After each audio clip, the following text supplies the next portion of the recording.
Let's continue to look at the alpha component of the time-dependent dipole moment. And the first one was this time-independent term. Now time-independent because I could got rid of the two phase factors.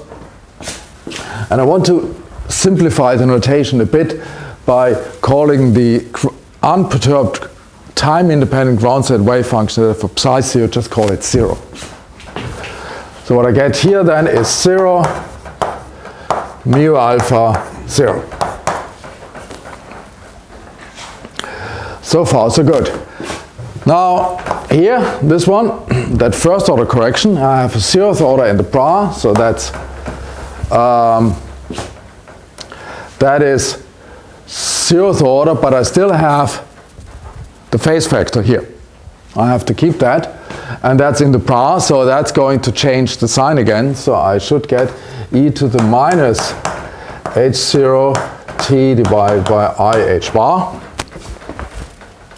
Yes. Then I have my dipole moment operator, the alpha component, and now comes my first order wave function. And that's all this here. And I make another short approximation because you probably can't see it anyway. I drop the parentheses around that 0th order up there.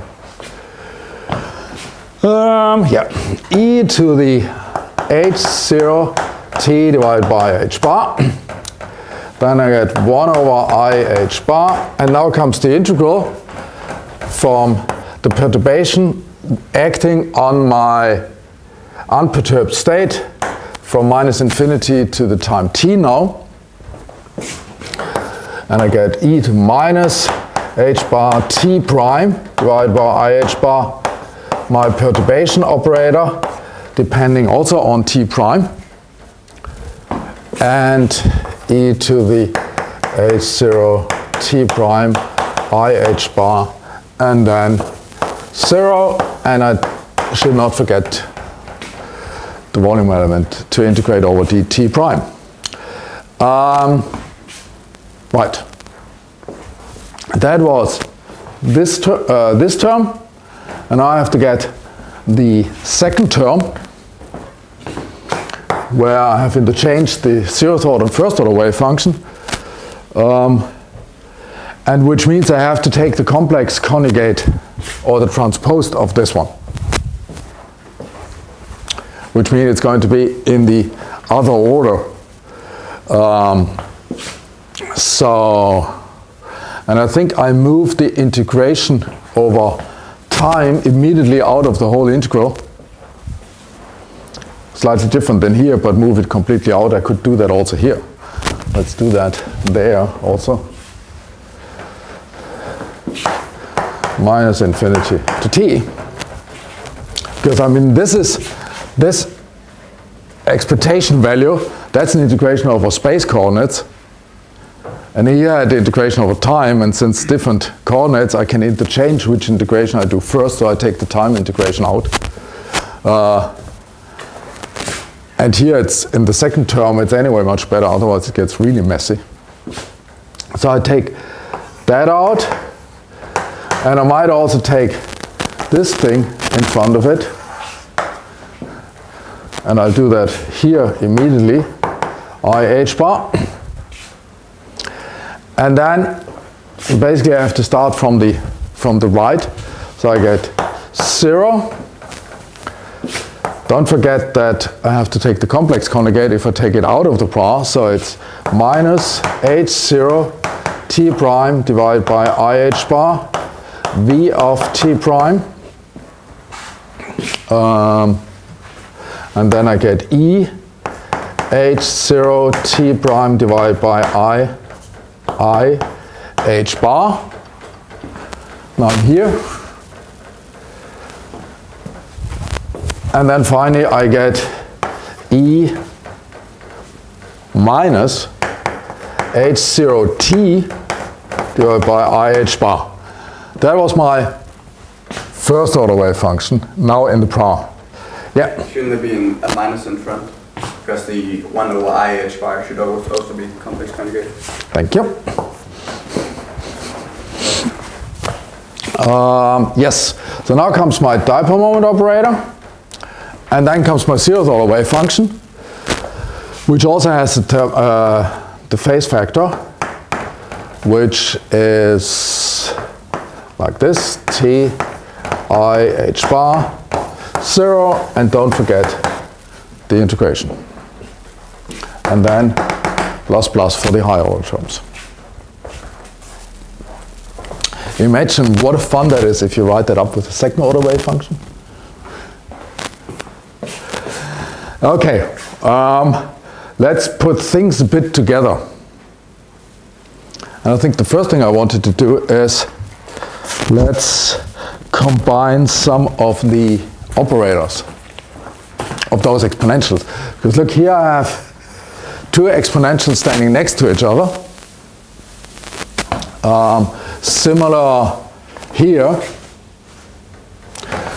And obviously I can combine that in one. So I want to write it as what?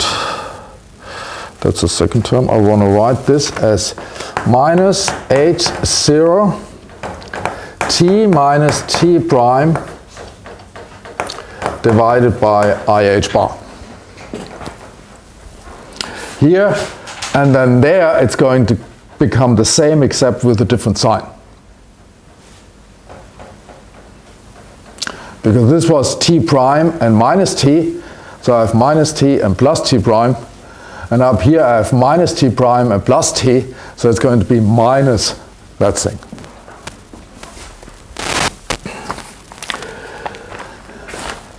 And then I do the same trick as I did up here.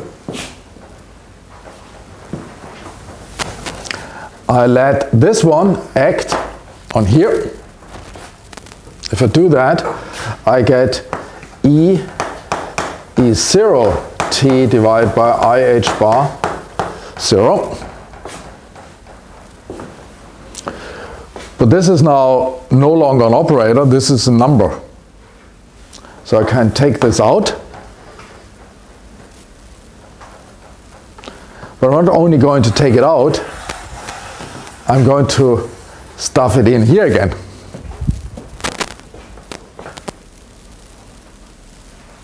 I mean, it's a number, so I mean, or actually I could, if that's a number, I don't need to take it out. If that's a number, I can move it all the way through here and write it there. But then I make it back to the operator, which now acting to the left, I can replace the energy with the Hamiltonian again, and then I get the same difference like here. Are you following that? Who wants to see that explicit? Although you don't say it, let's do it. Let's take that. Just have 0. I have e to the minus h0, what is the t prime? T prime divided by h bar. I have something in the middle, one big operator O, and I had at the end I had E H0 T divided by IH bar 0. So first thing I do, I let this act on this one. That gives me then E H0 T prime by IH bar O, and then I get E0 T IH bar 0. This is a number. There's no operator in the exponent, so it's something like e to the 5th or whatever. That's a number, and since it's a number, I can move that in front of all those other operators. Because a number commutes with an operator, so I can write it in here, which means I get 0, and then I get E0 T IH bar, E minus 0 T prime, IH bar, like this. But that is an eigenfunction or an eigenstate of H0, and the energy of that is actually E0. So this is actually the same as this, because if I let this operator act on this one, I just get this. So I might write it back as an operator instead of the energy.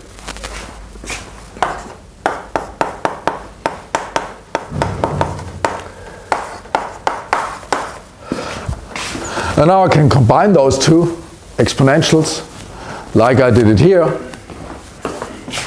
and I will get the same apart from the minus sign, because this is t minus t prime, so I get this one. So I get here, I will end up with e h0 t minus t prime divided by I h bar.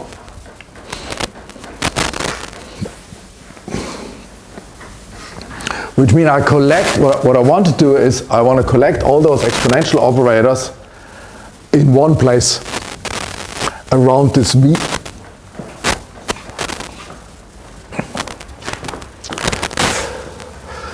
So let's switch the blackboard now. No, a bit more.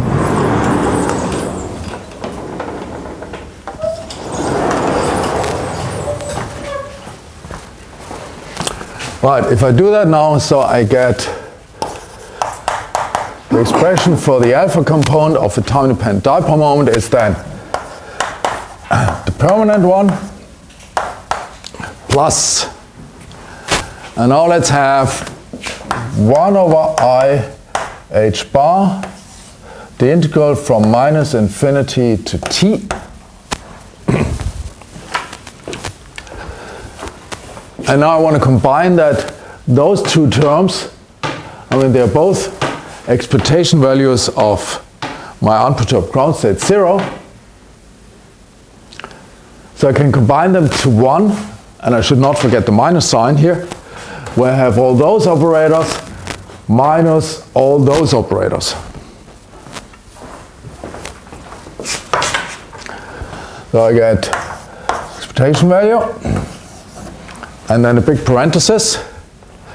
And what do I get first? If I, like it did it here, move this operator over there, combine the two in the middle and combine those two, then I should get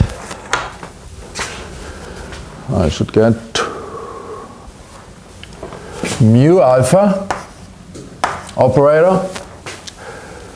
Then I get e to the h0 t minus t prime divided by I h bar v of t prime e to the minus h0 t minus t prime divided by I h bar. And that's all what there is from the first term, because I moved this one over there, so I have mu alpha, I have the combined exponential, I have v of t prime, and I have this one combined with that one, which should give me that. And then I get this minus sign, and almost the same story, but in the different order. Because now I get e h0 t minus t prime divided by I h bar v of t prime e to the minus h0 t minus t prime divided by I h bar mu alpha 0 and my integration element. And I forgot the parenthesis here.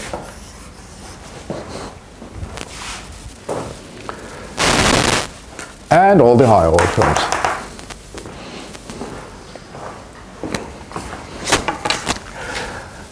Now, if you look at that, you can see I have one operator here, a second operator, minus the second operator times the first operator. which means that this is actually a commutator. So I combine them together and can write mu alpha 0 plus 1 over I h bar minus infinity to t 0, and now the commutator of mu alpha, comma, this ugly long, or this sandwiched perturbation operator.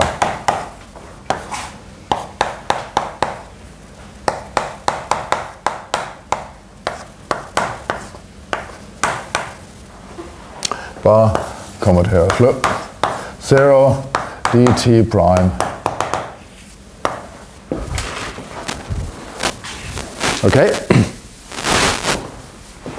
so I have an expectation value of a commutator of two operators, and let's look at them for a moment. The first operator, that is actually the operator here. So that's the one which describes the property I'm looking at. That's the operator from the dipole moment. And what I'm looking at an induced dipole moment, or I'm looking at how a dipole moment is perturbed by an external field. That's the induced dipole moment. That's the correction, also called the linear response of the dipole moment to an external field. So the first operator here is actually the operator representing my property. And the second one here, which is in this sandwiched form with here this operator having the Hamiltonian and a time difference, which is, as I said before, one calls the interaction picture, but that's the one representing the perturbation.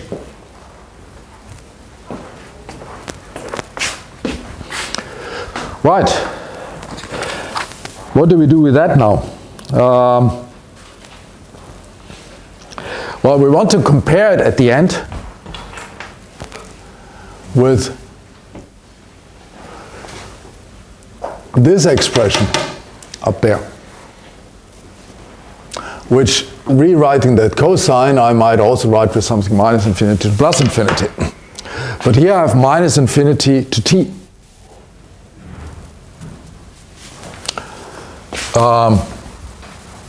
So I'm going to do a trick and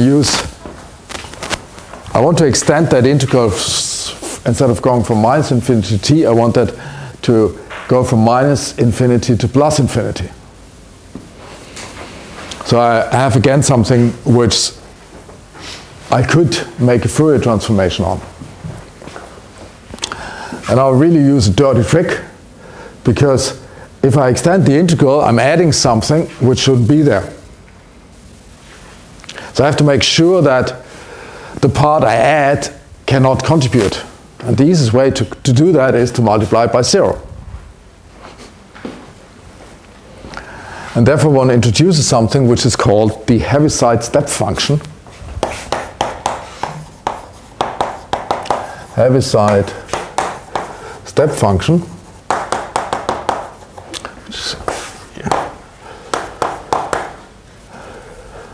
Theta of x, and for x larger than 0,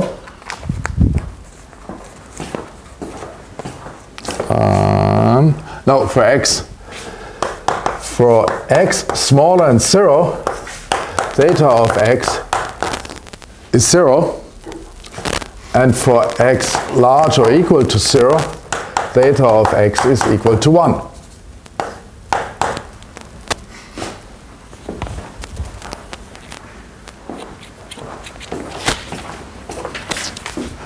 So if I introduce that one, I can extend the limit. I just have to choose the argument x here in such a way that for all times t prime larger than t,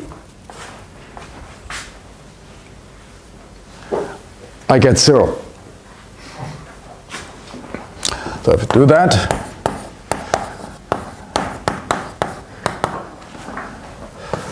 minus infinity to plus infinity now, 1 over I h bar and introduce this Heaviside step function t minus t prime. So if it's t prime larger than t, the argument is negative, and then it's 0, times all this here, mu alpha e to the h0 t minus t prime divided by h bar v of t prime e to the minus h0 t minus t prime divided by I h bar, brand slut dt prime plus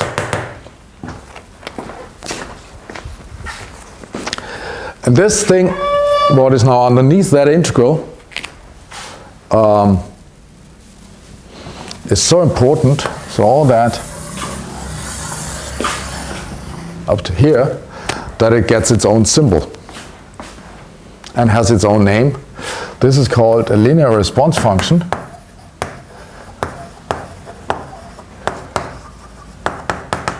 Or a polarization propagator.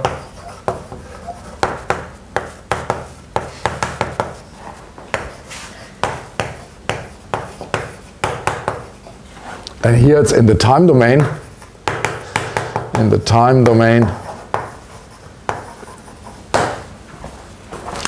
And the symbol we use for that is with a double bracket.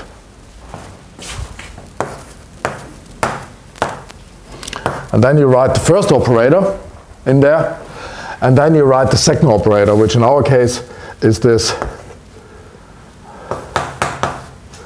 rather ugly looking v of t prime e to the minus h0 t minus t prime divided by I h bar.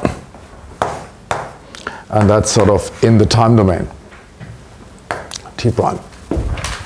So that's a linear response function or propagator, where the first operator is always the one which is the operator of our property, of our expectation value, and that one is the one describing the perturbation.